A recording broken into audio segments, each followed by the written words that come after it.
In Westport, another phony threat forced students at Staples High School to shelter in place for over an hour. News 12 Connecticut Sean McCabe with more on today's so-called swatting incidents.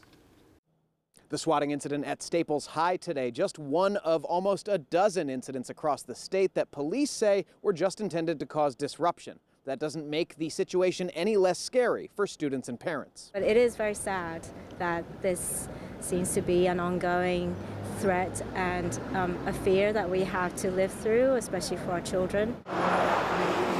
Parents and students in Westport shaken after Staples High was locked down in one of nearly a dozen swatting incidents across the state today. When huddled in the corner, we turned off the lights. Our doors lock automatically. That was an update after Sandy Hook. Senior Julia Weber says she spent 45 minutes convinced there was a shooter in the building. It's going to school.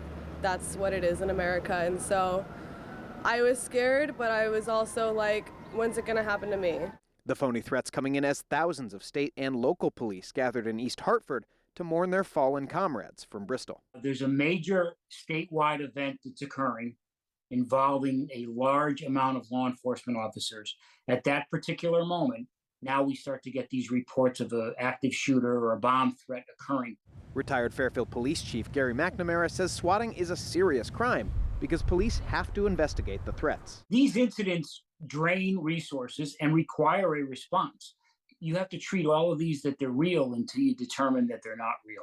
But he says there are clues police and operators can look out for to try and identify a swatting call. An incident like an active shooter is going to generate a lot of calls. If you only have gotten one call on the incident, that's something that you want to be aware of.